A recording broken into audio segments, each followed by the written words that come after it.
So as you guys saw in one of the previous videos, I got the keg completely assembled, but it's not quite ready to go back in the Rx7. That's because we don't have the front cover or the oil pan on it yet. Alright, so we have reached the point where I can basically put the front cover on and I can put the oil pan on. However, since there are a few modifications I'm going to be doing to this engine, there are a few more things that I have to be doing. So first and foremost, we're going to be starting with an OMP delete. This is what an OMP is. This is called an oil metering pump. This thing is actually what gives the rotary engine the reputation of burning oil. Now that may normally sound like a bad thing, but if you look at the way that these things are made, they have these little ports right here that feed little holes inside of the housings. Those are your oil injectors. These are what basically lubricates the entire inside of the housing. That's what lubricates your apex seals, all of the seals on the inside of that, to make sure that no damage occurs when you're running the engine. Now I know what you're asking. If that's such an important system, why am I deleting it? I'll tell you. So if we look at the front cover right here, this little driven gear is actually driven by the eccentric shaft. Now that is what drives our oil metering pump. If we look right about here, this is a little oil port that is feeding high pressure oil through the front cover all the way down these little things into the oil metering pump. Now what that means is that we're actually funneling engine oil that's actually used to lubricate the bearings and all the other stuff inside of the engine into the combustion chamber and burning that off. And that leads to a few issues because engine oil really isn't designed to burn. So instead of burning, it'll actually leave carbon deposits on the rotors, which if those ever come off, is how you blow apex seals. So what we're going to be doing is basically deleting the oil metering pump, which will then require us to premix oil into our gasoline. Now the difference in that is that when we premix, we can use something like a 2-stroke oil or a dedicated premix oil that is actually designed to burn and not leave the same carbon deposits that an engine oil would. And that's hopefully going to leave this girl running safe and strong for a lot longer than it would with the normal setup. But there's a few things that we have to take care of first. The first thing is that we're going to be taking this entire shaft out just to make sure that it doesn't come off of this in any sort of way and cause any damage. The next thing is that we have to block off this oil feed. Now, as you guys can see, it is currently threaded, which they don't come threaded from the factory. I actually hand threaded that by myself to an M5 by 0.8, and I will be inserting a very little plug into that to make sure that we keep good oil pressure, because that is just going to be one place that oil pressure is going to escape from, and then that oil pressure isn't going to our bearing. So to make sure that we get all the oil pressure that we can with no losses that aren't necessary, we're going to be blocking this port. So I'm going to go ahead and use some Hylamar to seal those threads, and then I'm going to run that little grub screw into there and make sure that our oiling system stays perfect.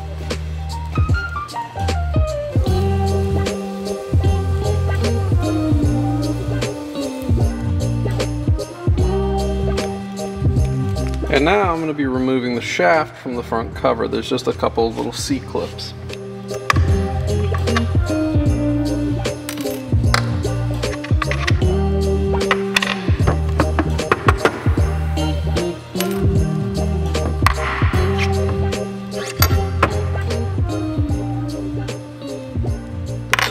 So when I was originally trying to take this engine apart, one of the bolts actually broke off inside of the front cover. So I tried to just drill it out with some left-handed drill bits and use like an extractor set and everything like that. Nothing worked. The bolt did not want to come out, so I had to pretty much drill the entire thing out.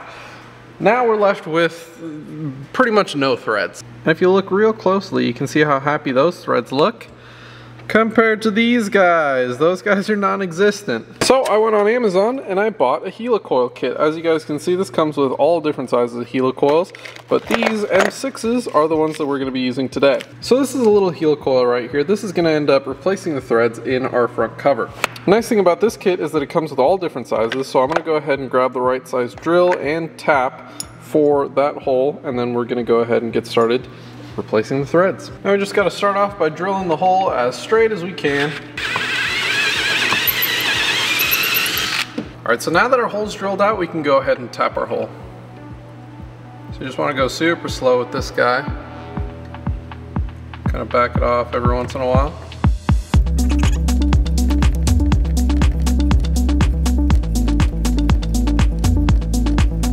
Now that it's bottomed out, we can go ahead and pull the tap out. So we got our hole drilled and tapped, but now it's too big to accept the M6 bolt that we're gonna be throwing in there. So that's why we've got our little threaded insert. This little helicoil is just gonna go on in there and convert our threads back into M6x1.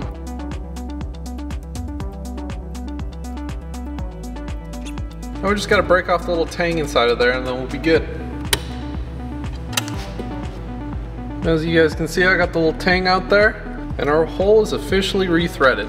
So I'm super stoked about the way that this kit performed. Honestly, it was super cheap on Amazon, and it's really nice because usually this is how you buy threaded insert kits, and they're so expensive. I think I spent probably $30, $40 on that one size alone, which that was the entire kit on the one on Amazon, and now I have a bunch of different sizes. So I'm super stoked about that. I'm gonna leave a link in the description in case you guys wanna buy it. So now we can go ahead and throw the front cover on the engine, and then that means we can get our oil pan on. So I actually ended up getting a few things for that because these things are pretty notorious for leaking from the oil pan, and I wanted to make sure that once this car is running, that it's running perfectly with no leaks. So I actually ended up ordering a good amount of parts from Bonsai Racing, one of them being this oil pan support brace. So this is gonna bolt on under our oil pan to make sure that we can cinch it up nice and tight to the engine so that there'll be no leaks. With that, we're gonna be converting all of our bolts to studs, which is gonna be super nice because we won't have to worry about lining up the oil pan at all. It'll all just be easy. So I'm gonna go ahead and get the front cover and oil pickup installed, and then we can put on our oil pan. At this point, I gotta go ahead and seat the front cover seal, then we'll be able to throw it on with the gaskets and everything needed.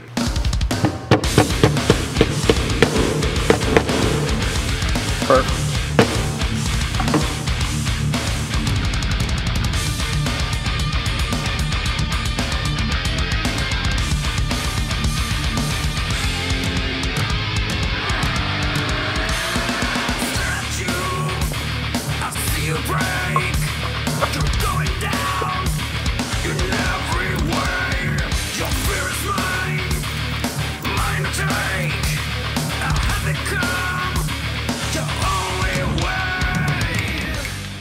So we get this little bag of hardware that came with the Bonsai Racing oil pan brace kit. So I'm gonna go ahead and thread these all around into the engine, and then we'll get the oil pan all cleaned up and installed.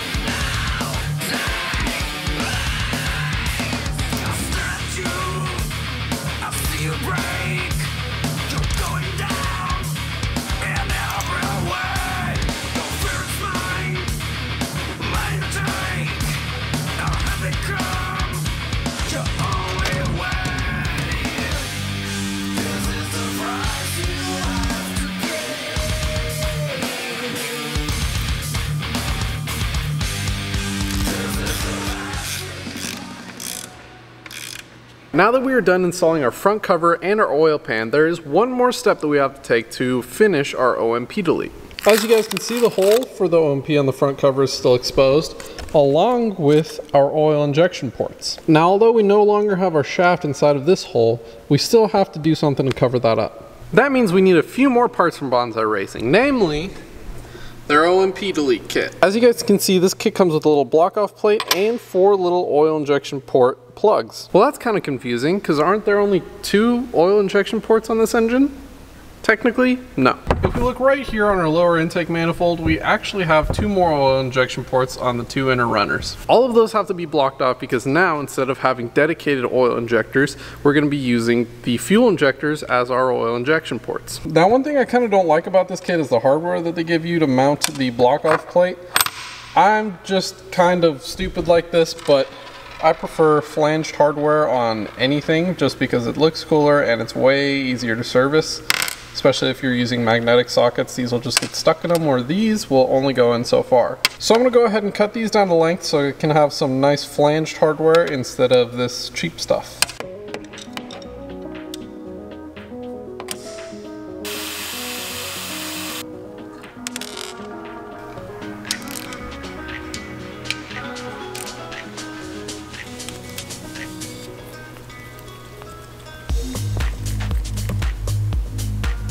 So as you guys can see, I got both of my oil port plugs installed, and I got this little block off plate. Now, I did cut the bolts so that I could use my nice flanged hardware on there. The only thing is that I didn't apply any silicone sealer to the back of this, because at this point, this isn't final installation. As you guys can see, this looks kind of stupid with it being silver like this on the black front cover. So this is gonna get a coat of paint, then it's gonna get sealed, and then we'll install it finally. But for now, this thing is pretty much sealed up. So at this point, this thing is ready to throw in the car to kind of mock up for a few of the other things that I'm gonna be doing. I do think that I might be building a custom engine harness for it and getting rid of all of the rat's nest that normally goes on top of these things. So that'll be fun, but that's gonna take a little bit of work. I do think at the end of the day, this thing is going to get an FD alternator just because I want a nice, reliable electrical system on this thing, which the older style alternators just don't have enough output for that. Just a few little things here and there that I'm going to be doing to kind of spice this build up a little bit. So if you guys are enjoying the build and want to follow along, make sure to subscribe to the channel. We've got a lot of cool stuff coming for this engine, this car, and of course my Rx7. And if you guys have any questions about this stuff, make sure to leave them down in the comments, because I'm always reading them and I always love answering your guys' questions. So with that being said, hope you guys enjoyed. Have a good day. I'll see you next time.